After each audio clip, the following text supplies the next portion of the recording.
전당 대표님을 여러분 진짜 박수로 모십니다.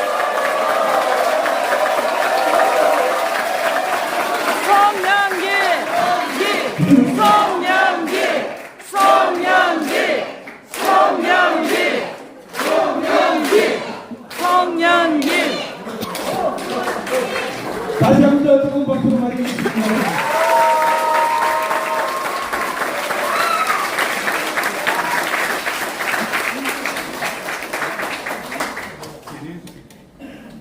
예. 조금씩 나옵니다. 감사합니다. 이렇게 더운 시간에 함께해 주신 부산 신여러분 반갑습니다.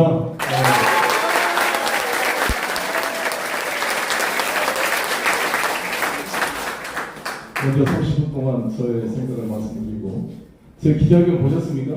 네. 그 캠프 데이비드 협정이 돼서 한미일 삼국 정상회담을 했다는 거 뉴스 보셨죠? 난 뉴스를 안 봅니다.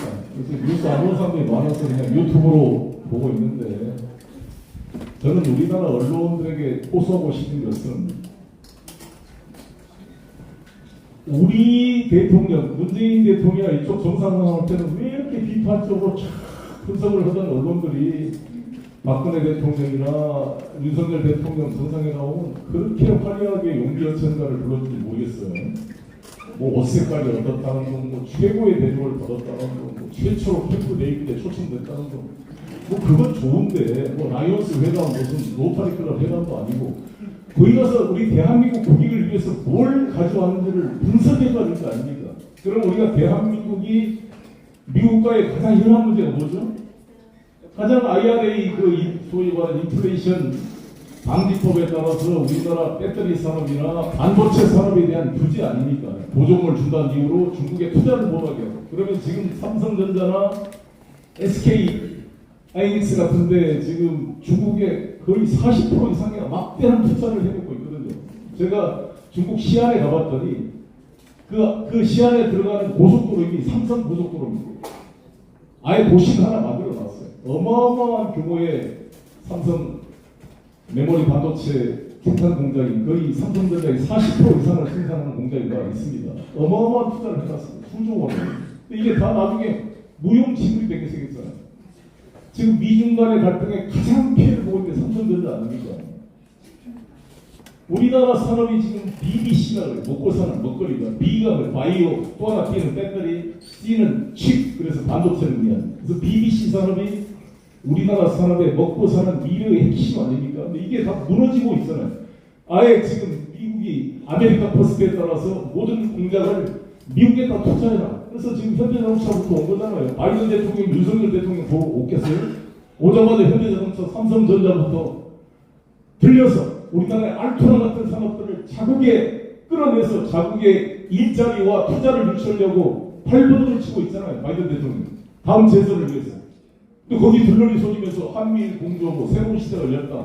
아메리칸 파이 부르고, 뭘 아메리칸 파이 부르는 거 좋은데 우리 코리아 파이를 가져와야 되지 않겠습니까? 정말 이게 우리 따라간 기자들도 제대로 질문도 안 하고 뭐로 간 거예요? 그냥 그 폰만 잡는 거예요. 뭐 저녁 식사에 뭐가 나왔다 뭐 이런 거. 아니 그건 게 중요합니까? 거기 뭐 김건희 여사가 오고 뭔 옷을 입었다 뭐 패션이 없었다. 옛날에 박근혜 대통령이 중국 갔을 때는 옷 색깔이 가진 의미, 뭐 패션의 의미 이런 거는 막 써주고 그랬어요. 마음이 아픕니다. 진짜. 우리나라 산업이 백척 간부에 있거든요. 사실 배터리 분야도 마찬가지, 배터리 보조도 마찬가지입니다. 반도체도 바이오까지 지금 이러고 있는 거잖아요. 그래서 걱정이 될 뿐만 아니라 미국 한미 동맹은 매우 중요합니다. 제가 항상 초선 올 때부터 한중 간의 관계가 강화될수록 한미 동맹은 중요하다. 그래서 제가 유일하게 몇 사람 안 되지만 노무현 정부 때 제가 한미 FTA 특위위원장으로 한미 FTA 불가피성을 제가 주장해 왔습니다. 그렇지만 한국과 미국의 이익이 많은 부분에 일치한 건 있지만 100% 일치한 건 아니죠. 100% 일치하면 미국이 하나의 주가 아니잖아요. 우리나라는. 미국과 한국의 이익은 차이가 분명히 있잖아요.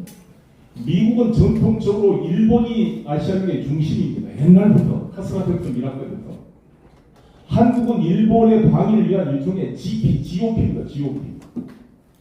이 옛날 냉전 시대 때는 공산 세력으로부터 일본을 방위하기 위한 전초기지 대한민국이라는 것은 항상 미일 동맹의 하부 단위로 넣고자 하는 것이 미국의 일관된 세계 전략인데 한국과 일본 사이에 맨날 싸우니까 이게 미국이 어떻게 이 문제 해결할 것이냐가 항상 고민거리고 최대의 관심이 미국이었는데 그것이 윤석열 시대에 완전히 해결됐으니까 바이든 대통령 기쁘게 할 면 없죠.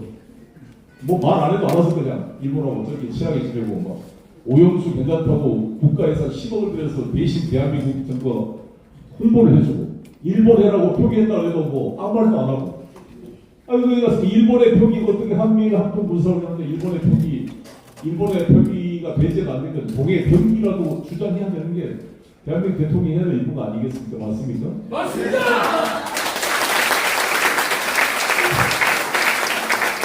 대한민국 헌법 제3조 우리 국가의 3대 요소는 주권, 영토, 국민이다. 그래서 헌법 1조 민주공화국이다. 주권에 대한 상황이고 2번 대한민국 국민의 요건을 법률로 정한다.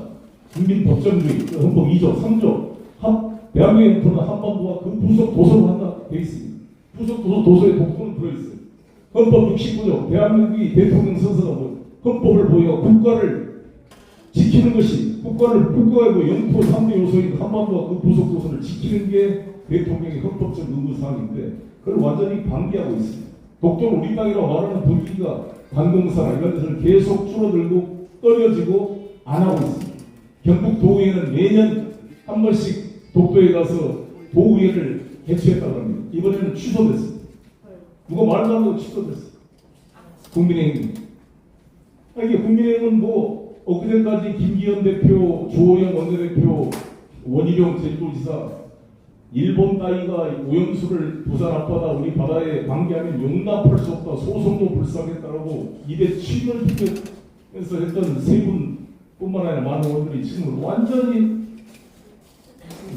묵묵부답 정도가 아니고 김기현 대표는 무슨 비판한 미주를 괴담 선포자라고 매도한 이게 요즘 같은 인터넷 시대에 자기가 한 말 동영상이 다 있는데도 이렇게 새빨간 거짓말을 하고 그러니까 저게 사람인가 싶어요. 사람인가 AI인가 사람인가 아니 AI는 그냥 이게 컴퓨터에다 오늘을 딱 이렇게 오염수 이건 괴담이라고 말해라 하면 AI가 말할 거 아닙니까? 근데 사람이라고 한다면 불과 몇 년 전에 50년 전도 아니고 몇 년, 2, 3년 전에 자기 입으로 이렇게 이야기했잖아요. 입에 거품을 불고 오염수 투기 반대를 외쳤잖아요. 다들 뭐 장제원 김진태 막 70년 역사의 최악의 정치검찰 윤석열 총장 안 된다고 막 장모 장제원이는 막 자기 연소 동기 변창훈 검사가 자살했거든요. 윤석열 씨가 그 적폐 수사한다고 그랬거든요. 그 변창훈 검사가 국정원 파견 검사가 그럴 거야. 연소 동기입니다. 23기. 그런데 아침에 아이들 있는데 와서 막 압수수색해서 너무 모멸감을 느껴서 자살했다는 건데 그 변창훈 씨 부인이나 가족들이 막 윤석열이 잔인한 막 살인자 이렇게 막 외치고 그랬습니다. 그걸 장제원이 들고 와가지고 장제원 의원이 이 손에 피가 묻은 살인자로 막 윤석열 검찰총장 후보자를 규탄했던 데가 그제 같은데 지금 막 윤비 여천가를 부르면서 부끄러울 줄 몰라요. 이게 사람이 아닌가 싶어요.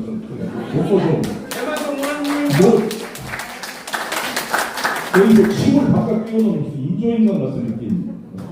어떻게 그럴 수가 있을까 싶어요. 이동관. 저 어떻게 사람인가 싶어요. 저는 기분은. 인간이라는 사회, 단순히 육체적 인간이 아니라 사회 정치적 생명을 갖는 인간이라는 것은 아이덴티티가 있잖아요. 말이라는 것은 마음의 알갱입니다. 마음의 알갱. 자기의 일관성, 그동안 해왔던 말과 철학과 이게 있어야 될 거 아닙니까? 예. 주간박수 한번 해주세요.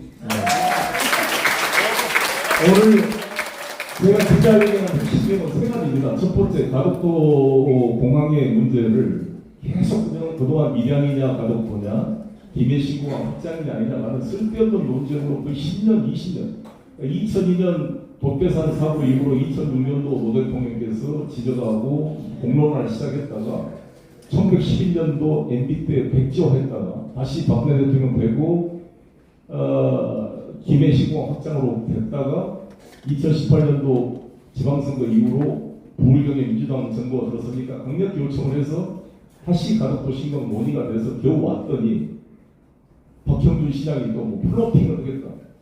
아이고 육지 깎아가지고 6대4로 그냥 할줄 놓은 거 그때 변성환 진구된 때 이게 다 정리되어 있는 건데 허문될 텐데 플로팅 한다고 예전 보내고 이제 홍준표 선수가 드디어 나타나가지고 대구 통합신공항 또 통과돼서 이제 서로 경합하는 또 싸우기 시작되고 있는 거잖아요.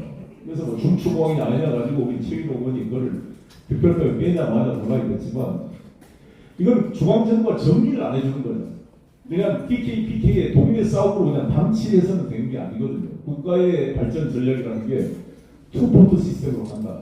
C포트도 인천항, 부산항, 에어포트도 인천항, 부산항으로 저는 투포트 시스템으로 가야 된다고 보거든요. 나머지는 피드항을 만들고 서브항을 만드는 거죠. 그래서 이 조그만 나라에 국제공항 2개를 선택과 집중을 해서 인천공항이 문제가 발생했을 때 대체할 수 있는 공항, 동남권 신공항, 그리고 동남권 대구 경부가 한 800만 되죠.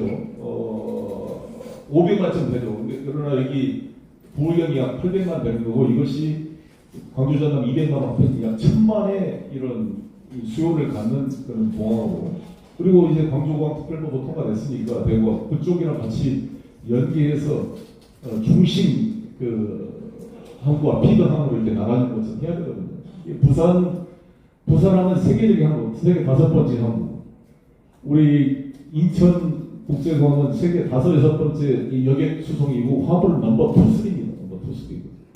그러니까 이게 서로 시너지를 낼 수 있는 투포트 시스템을 해야 된다는 건데 이제 드디어 2030 엑스포 때문에 이걸 이제 하는 것으로 2009년 개항이 이제 국토부도 발표를 해서 저는 환영을 합니다만 과연 이제 걱정은 2030 엑스포가 잘 되면 좋은데 만에 하나 안 됐을 경우에 이 동력이 완전히 무너지자는 걱정이 되죠.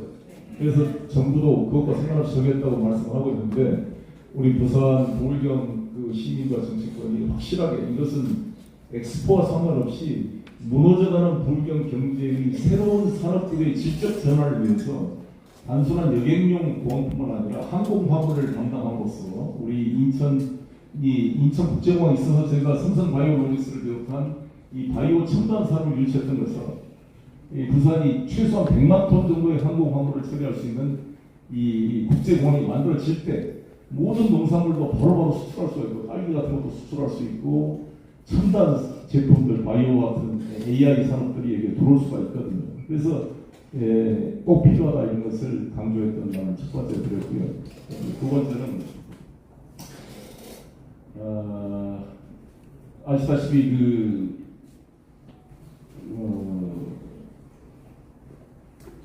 이 부산이 앞으로 이제 발전해 가려면 이 공항만이 아니라 공항 배후에 물류를 만들어낼 수 있는 산업의 토대를 만들어야 되는데 그게 이제 북한 이번에 가지고 개발하고 있습니다만 지금 강서구에 뭐 맥도라든지 지금 김해공항 이거를 불가피하게 이전하는 논의를 시작해야 된다고 봅니다.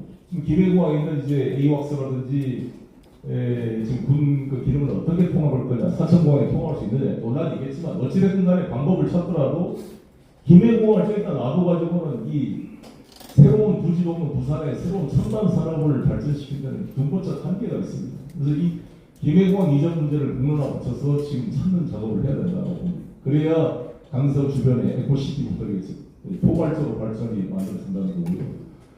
그다음에 세 번째는 제가 계속 강조한 것처럼 우리 부울경의 미래 발전 전략은 일본과 그리고 러시아를 비롯한 대륙 경제와 연결하는 허브 역할을 할 수밖에 없는 것이고 지구 온난화 때문에 2035년이 되면은 북극 항로가 상용화 될 가능성이 높아지고 있습니다. 지금 여름에 한 3, 4개월만 운행이 가능한 것이 7, 8개월, 9, 10개월로 늘어나게 되면 이 북극 항로는 꿈의 항로라고 합니다. 만약에 로테르담까지 만약에 한국까지 부산항에서 컨테이너가 가게 되면 최소한 한 40일 이상 걸리는데 수에즈 운하를 통해서 지중해로 해가지고 유럽까지 가는데 약 40일 걸린다는데 이 북극 항로를 타면 30일 이내에 갈 수가 있거든요. 한 35% 이상의 비용이 단축이 됩니다. 그렇게 되면 이 부산항의 핵심 항이 될 수밖에 없고 북극 항로를 운행하는 배들은 벙커 씌워가지고 앞으로 못 갑니다. 전부 이제 벙커링 LNG라든지 아니면 수소라든지 새로운 친환경 선박으로 전부 교체가 돼야 돼요. 그러면 이러한 북극 항로 전용 선박이라는 것은 극한 환경에서 이 얼음을 깨고 쇠빙 기능도 일부 수행해야 되고 그 속에 이렇게 불절되지 않는 강철 같은 새로운 특수 합금강이 필요한 조선산이 필요한데 그런 북극 항로용 신조를 할 수 있는 능력이 바로 우리 대한민국밖에 없습니다, 사실. 그렇기 때문에 울산 현대중공이나 거제, 대우해양조선 같은 조선산업과 해양산업이 같이 발전할 수 있는 계기가 바로 북극 항로입니다. 북극 항로가 곧 커밍 순인데 그걸 할 수 있는 게 바로 우리 부산인데 북극이라는 것은 아시다시피 8개 나라가 북극 이사회를 구성하고 있습니다. 가장 큰 데가 러시아입니다. 그 다음에 덴마크, 노르웨이, 아이슬란드, 스웨덴, 핀란드, 그 다음에 캐나다, 미국. 그래서 8개 나라가 이 북극 항로에 인접해 있는 8개국 이사회라고 합니다. 우리나라는 2013년도에 거의 옵서버로 참여를 했습니다. 북극위원회. 그래서 이걸 하려면 가장 큰 북극 항로는 캐나다 쪽으로 하는 북극 서로가 있고 북극 동로가 러시아를 통해서 바로 유럽에 연결되는 겁니다. 우리는 북극 동로가 중요한데 러시아와 협력이 없이는 불가능한 일인데 왜 그렇게 러시아를 적으로 만들려고 안간힘을 쓰고 있는지 이해할 수가 없는 게 바로 윤석열 정부와 대통령이라고 보는데 여러분 동의가 되십니까? 여기 부산은 러시아랑 가장 친하잖아요. 러시아 사람들 맨날 여기 오게 되고 그리고 가장 러시아 사람들이 친근감 있는 곳이 바로 부산입니다. 부산. 블라디보스토크 바로 연결되지. 포항도 마찬가지고. 그래서 러시아 사람들은 되게 우리 한국에 우호적이거든요. 아니 우크라이나 전쟁 때문에 우리가 그렇게 해야 되냐고 이번 8.15 경축사에서 윤석열 대통령께서 공산 전체주의라는 좀 생경한 말을 썼잖아요. 공산 전체주의. 저게 뭔 소리인가 가만히 여러분들도 궁금했을 텐데 제가 해석하기로는 이렇게 해석합니다. 공산 전체주의라는 개념을 왜 썼을까? 바이든 대통령이 뭐라 그랬냐면 이 트럼프 대통령하고 차이가 있죠. 트럼프 대통령 자기가 대통령이 되면 24시간 안에 러시아 우크라이나 전쟁을 끝내겠다 이렇게 호언장담하고 있습니다. 바이든은 오로지 뒤에 숨어서 우크라이나를 무기 지원하고 있습니다. 바이든이 표현이 정확하게 되어 있습니다. The battle between democracy and autocracies. 그러니까 이 우크라이나와 러시아는 러시아가 공산주의 국가가 아닙니다. 그래서 공산당과 민주주의의 싸움이라고 말할 수가 없어요. 그렇죠. 우크라이나와 러시아의 싸움을. 왜? 러시아가 공산주의 국가가 아니에요. 태극기부들은 무조건 공산당이라고 러시아도 그러는데 아시다시피 이 고르바초프가 페레스토리카 그라스노스트라는 대역 개발하면서 1991년도에 소련 공산당이 무너졌습니다. 해체됐습니다. 엘친이 소련 공산당 쿠데타를 막기 위해 탱크 앞에 서가지고 싸워서 만든 게 지금 러시아 민주연방공화국입니다. 그 엘친의 후계자가 바로 푸틴입니다. 따라서 러시아는 공산국가가 아니에요. 물론 벌적인 국가죠. 그러니까 공산당과 민주주의 싸움, 6.25 전쟁처럼 규정할 수 없기 때문에 푸틴과 서방 언론이 바이든과 서방 언론이 디마크라스 앤 오토크라시를 우리나라로 해석하면 이게 전체주의가 되는 거예요. 그래서 전체주의와 민주주의 싸움은 바로 우크라이나와 러시아를 전제로 의미하고 우리는 우크라이나 편에 서서 러시아를 적으로 싸우겠다는 의사의 표시입니다. 그래서 윤석열 대통령의 8.15 경축사는 중국과 러시아를 대한민국의 군사적 적으로 가상하고 그런 발언을 한 겁니다. 그거 좋은데 그게 과연 우리 대한민국 국익에 도움이 된다고 보십니까? 안 그렇잖아요. 물론 저도 러시아의 우크라이나 침략을 강력히 비판했고 저는 첫나라를 후원과 보냈습니다. 사실 제가 제렌스키 쪽이나 우크라이나 국회의원 안드레이가 내 동생인데 지금도 소통을 제가 하고 있습니다. 우크라이나 쪽 국회의원들하고. 근데 푸틴하고도 제가 알고 러시아도 알기 때문에 제가 이재명 대통령 당선되면 나를 바로 특사로 임명해주라. 그럼 내가 바로 키이우하고 모스크바를 가서 제렌스키와 푸틴을 만나가지고 내가 중재안을 한번 만들어 보겠다 이런 얘기를 했습니다.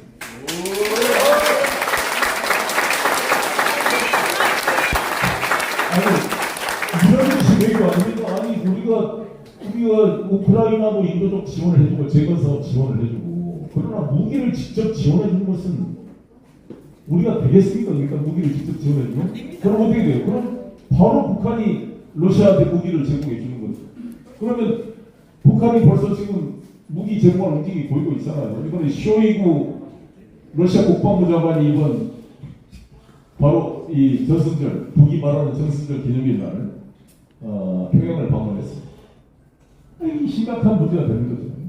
그리고 메드베데프나 푸틴 쪽에서 이런 얘기를 했잖아요. 마치 이 우리 윤석열 대통령이 우크라이나 방문해가지고 우크라이나를 지원하는 듯한 표정을 하니까 소련의 첨단 무기가 북한을 지원하면 어떻게 되겠습니까? 그러면 핵 잠수함부터 시작해서 막 이런 기술을 만약에 러시아가 북한에 제공이 된다면 훨씬 더 북한의 군사력이 더 위협적으로 발생하게 될 것이고 우리 한반도는 더 위험해질 것입니다. 우리는 한데 저쪽이 가만히 있겠냐고요. 세상에 그런 게 어디가 있습니까? 이쪽이 움직이면 저쪽도 움직이죠 당연히. 그렇지 않습니까? 그러니까 이 윤석열 대통령이 뭘 알겠어요. 김건희 씨 말이 맞는 것 같아요. 우리 남편은 바보여가지고 아무것도 모른다. 왜 이렇게 맞는지 모르겠어요. 아니 가만히 보면 막 앞으로 갈지 뒤로 갈지 좌로 갈지도 모르잖아요. 가라 그래야 가고 앉아야 될지 일어설지도 잘 모르는 안타까운 모습이 중간중간에 연출될 때마다 부끄러운 것은 우리 국민의 몫이고 이게 우리 대한민국을 대표하는 국가 원수란말인가에 대한 참담한 시선을 금할 수가 없습니다. 뭐 그런 건 좋은데 문제는 우리 민족의 운명, 부산의 미래 이게 다 이 양반이 국가를 대표해서 의사결정을 할 수가 있기 때문에 정말 불안하기 이를 데가 없습니다. 이번에 아까 그 우리 강기수 부장께서 지금 뭐라고 말씀했는데 저도 오다 보니까 프랑스에 국민의힘에서 그 엑스포 뭐 반대하는 민주당 뭐 반성해라 그다음에 뭐 산업은행 그 반성이고 뭐 반대하는 반성이 두 가지가 다 붙여놨습니다. 이 국민의힘은 더듬이가 없는 당이 돼가지고 자기가 여당인지 야당인지 모르는 거예요. 맞습니까? 여당은 국가 자기가 책임지는 국민의 먹고 사는 문제를 해결하는 책임을 지는 게 여당 맞지 않습니까? 야당 비판하는 게 여당이에요? 제정신이 아니고 지금 성인이 되는데 구분이 안 되고 있는 것 같습니다. 이해라고 생각하지. 민주당 초선 의원에 불과한 김한기 의원이 잼버리 이렇게 해가지고 부산 엑스포 불가능하다 이런 말을 했다 그러는데 나는 보진 않았습니다. 그 말이 잘못됐죠. 그러나 그게 당 대표가 한 이야기도 아니고 당이 공식적으로 한 이야기가 아니고 앞으로 잘해라고 이렇게 뭐 직책하면서 민주당 당 야당 의원이 한 이야기인데 오히려 그런 것을 무시하고 더 열심히 해보자 저런 일이 안 생기도록 다잡는 게 이 여당의 그런 자세일 텐데 그게 무슨 당대표 한 말도 아니고 초선의 말을 온 전국에 프랑카드 붙여놓고 민주당 욕을 하고 있으니 마치 안 될 걸 대비해서 도망가려고 핑계거리 만든 느낌이 들지 않습니까? 맞습니다! 이런 대책만 당이 우리가 있어요. 잼버리 가지고 문재인 탓이라고 욕을 하고 그럼 빨리 사표 내요. 하지 못할 것 같은데 왜 이렇게 욕을 하고 있냐고. 사표 내는 게 맞지 않겠어요? 못하겠으면? 권한이 있다는 것은 책임이 있다는 겁니다. 그렇지 않습니까? 대통령이라는 권한을 줬으면 국가에 대한 책임을 맡긴 거잖아요. 159명이 돌아가셨는데 책임도 안 되는 이상민 장관. 자기 고등학교 후배고 대학 후배고 술 친구라고 그걸 끝까지 몰고 있는 이 윤석열 대통령 이게 국가의 대통령입니까? 이게 패거리의 도목입니까? 알 수가 없는. 그래서 검사라는 게 그래. 검사라는 게 우리 이문정 검사님이 이렇게 지적을 해요. 이문정 검사 책을 사다가 세 번째 읽고 있는데 책임을 추궁할지 뭐할지 책임을 져본 적이 없는 게 바로 검사다. 이문정 검사. 맨날 잡아다가 구속, 압수 이거 해서 정말 자기들이 걸리면 제일 먼저 도망가고 망치로 휴대폰 때려 없애고 증거 조작 인멸하는 게 바로 검사도 아닙니까? 그러니까 맨날 남 조지고 남 책임지는 거 해야지 지가 책임지고 기업을 이렇게 받았다는 여기 뭐 저도 인천시장 하면서 부도위기 인천 뭐 인천에 내가 수천억의 돈을 벌어줬습니다 사실. 그렇게 뭘 한번 기업을 유치해 보거나 뭘 해본 경험이 없잖아요 검사들은. 한 앉아가지고 접대 받다가 일 끝나고 나면 그냥 압수수색에 잡아다가 족치는 것만 한 사람이기 때문에 뭘 만들 생각을 안 하고 누구한테 책임을 물어가지고 압수수색할까 이것만 고민하고 있어요. 그러니까 나라가 암담한 거죠. 이 부산 엑스포도 이거 성공시켜야 될 텐데 저렇게 한미일 삼각동맹 떠들어대고 UAE 가가지고 UAE 저건 이란이다 이거 공격하면 이란도 한편입니다. 이란이 페르시아 제국 아닙니까? 또 영향력이 미친 현실 얼마나 많대 시리아를 비롯해서 북한도 한패 지금 BIA 지금 회원국이 179석이에요. 179명 현재. 그러면 11월 마지막 주에 파리에서 이 결정을 할 텐데 지금 모스크바는 이제 탈퇴를 했고 우리가 그냥 로마하고 리야드, 우리 부산 여기다 이제 오데사는 우크라이나 전쟁이니까 쉽지 않겠죠. 결국 로마, 인천, 리야드가 대결할 텐데 5분 안에. 예. 3분의 2 2차 투표에 찬성이 아니면 2차 투표에 들어갑니다. 우리 2차 투표 쉽지 않겠지만 우리는 막 미국, 일본이 지지하면 다 우리 표로 올 것 같지만 지금 러시아 제재에 참여하고 있는 나라보다 제재에 참여하지 않는 나라가 훨씬 많습니다. 아프리카에는 나가지도 한 표. 인도, 브라질. 이게 쉽지가 않는 선거예요. 근데 이렇게 자기의 독자적 외교를 하지 못하고 그동안 대한민국이 국제사회에서 투표 활동할 수 있는 가장 큰 장점은 뭐냐? 대한민국은 친미 국가이긴 하지만 중국과도 사이가 좋고 러시아보다 잘 지내고 개발도상국에서 선진국으로 올라간 모범적 케이스. 그래서 아프리카나 다른 나라들한테 줄 수 있는 능력 가진 경제 10대 대국이라는 것과 이런 장점들이 있었거든요. 한류도 있어요. 그런 장점을 다 없애버리고 미국, 일본의 땅가리가 되려고 저렇게 발버둥치는 윤석열 대통령을 보고 중간적인 나라들이 표를 얼마나 주고시켰습니까? 정말 이해할 수가 없는 거의 외교가 없어요. 외교가 없어요. 언제부터 그냥 기시다 바이든이 뭐 말하지 않아도 미리 자기 알아서 그냥 형님 알겠습니다. 제가 앞에 선봉에 서겠습니다. 이러고 뛰는 그런 느낌 아닙니까? 나중에 미국하고 중국하고 손잡으면 어떻게 되겠어요? 중간에 자기 혼자 꼴찌해가지고 어떻게 형님이 손을 잡지? 이러고 우리가 그랬어요. 닉슨이 71년도, 72년도에 중국 방문하니까 우리나라 방공주 세력들이 암호미에 빠졌어. 암호미. 이거 미국이 중국을 닉슨이 모태통하고 손을 잡고 6.25때 우리 적국이 암호미에 빠졌잖아요. 그때. 그래서 안 되겠다 싶어서 박정희 정권이 7.4 남북 공동성명을 한 겁니다. 우리끼리 괜히 대신 싸우다가는 우리가 형님을 모셨던 미국, 중국이 손잡으면 우리 둘이는 병신되니까 북한도 김일성도 그냥 머리가 돈 겁니다. 이 모태통인가 자기 동신녀라더니 미제국주의자고 손을 잡고 이거 못 믿겠네 놈들을 이렇게 된 겁니다. 양쪽이다. 북한도 나 중국은 못 믿겠다. 남쪽도 이 미국 못 믿겠다. 우리끼리 만나자. 그게 7.4 남북 공동성명이 닉슨의 중국 방문이라는 소리, 키신저의 중국 방문이라는 그런 변화 속에서 우리 민족끼리 그래도 해야 되겠다 이게 나오는 게 되는 겁니다. 김영삼 대통령이 그랬잖아요. 취임사에서 어떠한 무방도 민족보다 낫지 않다. 아니 우리 헌법에 평화적 통일 정책이 우리 헌법의 기본으로 나와 있어요. 어떻게 역대 대통령이 8.15 축사에서 민족의 화합 통일에 대한 방안을 제시하지 않고 이런 적 있습니까? 누가 네티즌 댓글 이렇게 써놨어요. 누가 이 댓글을 보면 북한이 36년 지배했는데 일본이 우리를 해방시켜주지 않겠다. 이게 기념사가 이게 황당한 기념사를. 저도 이제 자세한 얘기를 할 텐데요. 아무튼 저는 이제 부산의 미래는 그래서 어찌됐건 동해바다가 제2의 러일전쟁 전야처럼 러일전쟁 때 진해 앞바다에 도고 회의 합작과 이끄는 일본 제국 연합함대가 숨어 있었습니다. 팔뚝 함대가 이구형을 돌아서 이 스시마 해전을 기다리다가 소위 말하는 스시마 해전에서 발틱 함대를 침몰시켰던 것이 바로 여기 진해가 바로 그 기지였고 그러기 위해서 독도를 자기들이 편입해서 그런 러시아 함대를 정찰 기지로 썼던 것입니다. 꼭 그런 상황을 지금 러시아와 이제 중국이 합동훈련을 시작합니다. 동해바다에서 러시아 전폭기들이 이제 부산 쪽으로 이제 우리나라 카리를 치면서 자주 출몰하게 될 겁니다. 이쪽도 한미일 합동훈련하고 그러면 중국이 그래도 지금 자기들이 주체로 나라 조선을 잡아왔기 때문에 중국 러시아 해군한테 천진이나 원산항을 개방하지 않고 있습니다.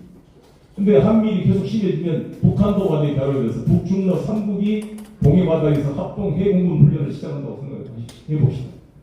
완전히 얘가 동해바다가 제2, 3차 대전의 촉발점이 되게 될 것입니다. 그렇기 때문에 우리 민족은 다 끝나는 거예요. 사실 전쟁 2차 세계대전 히틀러라는 강력한 전범자가 있었기 때문에 2차 대전 원인은 히틀러를 지명할 수 있었지만 1차 세계대전 여러분 누가 일으킨지 알 수 없어요. 그렇죠? 아무도 전쟁을 원하지 않았습니다. 1차 세계대전. 그냥 보스니아에 있는 한 청년이 핀란드 황태자를 한번 부부를 총으로 쏜 사건. 그냥 세르비아하고 그냥 그 오스트리아 헝가리 제거하고 그냥 발칸 전쟁으로 끝날 수 있었던 사건이 1차 세계대전으로 발전했던 뭐냐? 독일과 프랑스와 러시아가 서로 불신해가지고 서로 안보 태세를 강화한다고 군비를 증가한 게 상대방한테는 침략 행위로 인식이 됐기 때문에 아무도 원하지 않는 전쟁이 일어난 게 바로 2차 세계대전입니다. 4년 동안 1914년부터 18년 동안 2천만 이상이 사망한 어마어마한 세계대전이 일어나게 된 것입니다. 마찬가지로 한반도에서도 아무도 원하지 않지만 이 바보 같은 윤석열 정권이 힘에 대한 평화를 원하는데 내가 힘을 키우면 상대방은 어떻게 돼요? 유형으로 느끼잖아요. 우리가 북한한테 그럽니다. 우리는 너를 침략할 의사가 없다. 오로지 우리를 방어하기 위해서 한미 합동 군사훈련을 한다. 아니 세계에서 가장 가난한 국가 북한을 상대로 세계 2위의 군사대국 미국과 세계 6대 군사대국 대한민국의 한미 합동훈련, 한미 합동 연합 전력으로 부족해가지고 일본 자위대까지 끌어들여야 된다는 말입니까 이제? 아니 북한이 정말 우리나라 GDP가 40분의 1밖에 안 되는 세계 최비국의 나라를 상대로 누가 봐도 과잉형이잖아요. 과잉형. 이거를 안보 딜레마라고. 나의 안보는 적에 대한 위협이에요. 그쪽에서 북한도 마찬가지. 북한도 미사일 쏘면서 그러잖아요. 우리나라 침략한다고 미사일 쏩니까? 이 미제국주의나 이 대한민국이 자기를 침략하면 바로 보복하겠다고 하면서 자기도 자위연습이라고 자기들이 미사일 쏘지 우리를 뭐 침략하겠다고 하지 않습니다. 말로는 어찌됐든 서로 간에. 이게 안보 딜레마. 나의 안보 강화는 상대방에 대한 안보 위협이 돼요. 이 이중성. 이걸 어떻게 지혜롭게 관리해내는가가 우리나라는 보수 진보를 넘어서 모든 대한민국 대통령의 임무였습니다. 노태우 대통령이 그래서 중국과 국교를 설립했고 러시아 국교를 설립했고 MB 박근혜 대통령도 푸틴과 회담을 하고 그렇게 러시아를 관리하려고 해왔던 겁니다.